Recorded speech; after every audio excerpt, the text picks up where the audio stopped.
So there are 4 people there. I am another audience member. And go. There have been over 200,000 deaths in America due to COVID 19. Because of the virus, governments across the globe have put forth strict measures, lockdowns, and policies to help combat the virus and protect the people as a whole. During all the madness that COVID 19 has brought upon us, it is important to understand the positive and the negative aspects that the lockdowns, policies, and strict measures have had on people. Nobody of worthy intellect in my book can argue the fact that these strict policies haven't saved lives.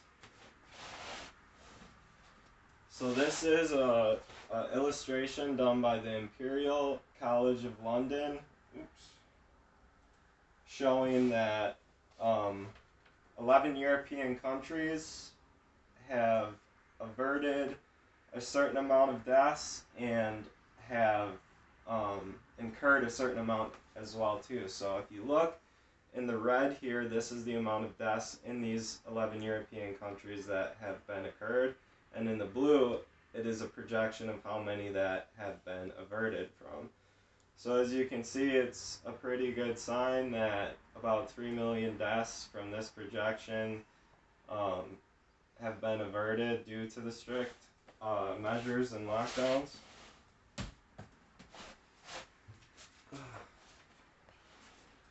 The initial swarm of COVID 19 patients was overwhelming to hospitals and the healthcare workers that worked inside the hospitals themselves. To ease the burden, governors such as J.P. Pritzker in Illinois still have indoor dining and seating banned and unavailable in cities like Chicago.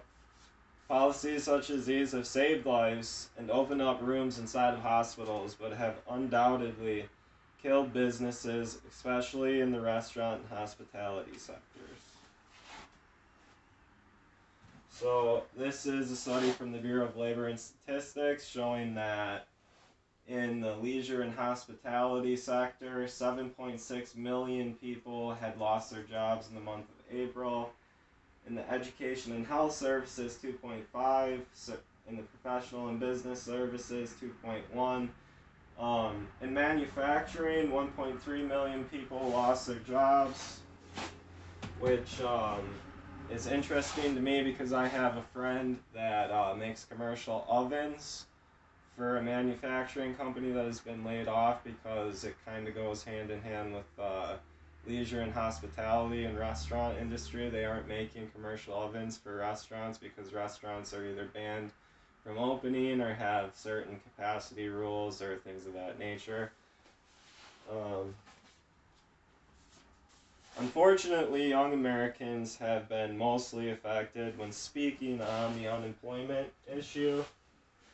This is a study from the PEW Research Center. About 1 in 4 young adult workers are unemployed in COVID-19 downturn. It shows people ages 16 to 24 have about a 25.3% unemployment rate. 25 to 34 have a 13.1% unemployment rate. And people 35 to 44 had about a 9.8% unemployment rate. This is for the month of March, I think late March here, this year in 2020. So it's interesting that young people have had more of a downturn as far as unemployment goes. Not only have people's jobs and finances been affected, but many people have increased claims of mental health troubles as well. This is an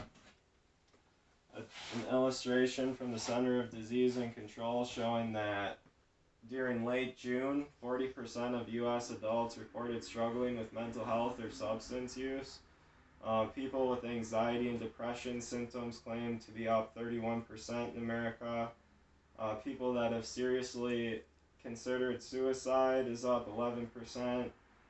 People that have started or increased their substance use is up 13%, and people with trauma or stress-related disorder symptoms is up 26%.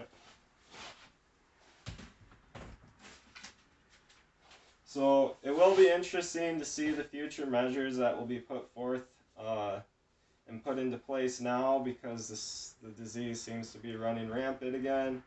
It seems as though Republicans have had a lenient stance, and Democrats are quicker to agree with the lockdown on the economy.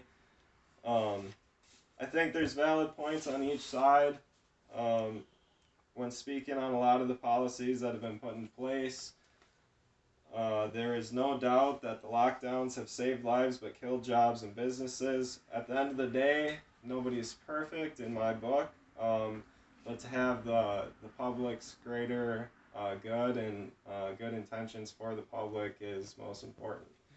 So that's my spiel. Thanks for listening.